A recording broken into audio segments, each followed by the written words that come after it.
सर्दियों के मौसम में एक बूढ़ी औरत अपने घर के कोने में ठंड से तड़प रही थी। जवानी में ही उसके पति का देहांत हो गया था और घर में ही एक छोटा बेटा था।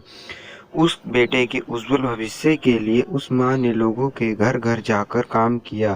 काम करते करते बहुत थक जाती थी, लेकिन फिर भी आराम नहीं करती थी और हमेशा एक बात याद करके फिर काम में लग जाती थी कि जिस दिन बेटा लायक हो जाएगा या कमाने लग जाएगा उसी दिन आराम करेगी। देखते देखते समय बीतता गया। माँ बूढ़ी हो गई और बेटे को एक अच्छी नौकरी मिल गई और कुछ समय बाद बेटे की शादी कर दी और एक बच्चा भी हो गया। अब बूढ़ी माँ बहुत खुश थी, क्योंकि उसके जीवन का सबसे बड़ा सपना पूरा हो गया, क्योंकि उसका बेटा लायक हो गया और अपने पैरों पर खड़ा हो गया था। अब उसका बेटा उसकी हर एक ख्वाहिश पूरी।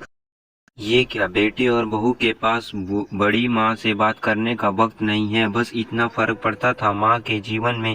पहले वो बाहर के लोगों के जूठे बर्तन साफ करती थी और अब अपने बेटे और बहू के, पहले बाहर लोगों के कपड़े धोती थी और अब अपने बेटे और बहू के। फिर भी खुश थी। औलाद तो उसकी थी। सर्दियों का मौसम आ गया था। एक टूटी चारपाई पर घर के बिल्कुल बाहर वाले कमरे में एक फटे पुराने कंबल के सिमट कर लेटी थी और सोच रही थी कि आज बेटा आएगा, उसे कहूंगी कि तेरे माँ को रात ठंड लगती है, एक नया कंबल लाकर दे। शाम को बेटा घर आया तो माँ ने अपने बेटे से बोला, बेटा ठंड बहुत मुझे एक ठंड लगती है और बात ठंड की है नहीं है, मैं बूढ़ी हो गई हूँ, शरीर में जान नहीं है, फटे हुए कंबल में ठंड रुकती नहीं है, एक कंबल लाकर दे दे। बेटा गुस्से में से बोला, माँ इस बार घर के राशन से बच्चे की एडमिशन में और बिजली के बिल में बहुत ज़्यादा खर्चा हो गया।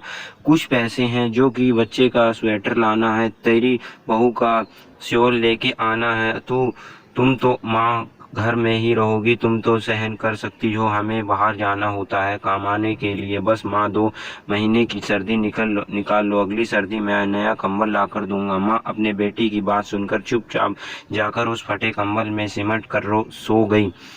अगली सुबह हुई तो माँ उस दिन मैं नहीं थी। माँ की ठंड के कारण मृत्यु हो गई थी। बेटे ने सभी को खबर की, कहा कि माँ इस दुनिया में नहीं रही।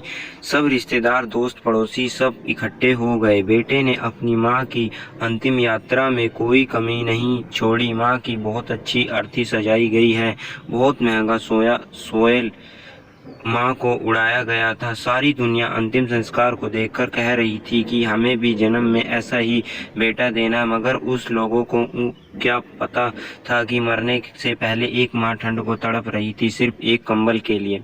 दोस्तों, आपके माँ बाप अगर आपके साथ, तो आप बहुत भाग्यशाली हैं। आज अपने जीवन में जो कुछ भी हो, उन्हीं के मेहनत के लगन और वजह से उनकी सेवा करें और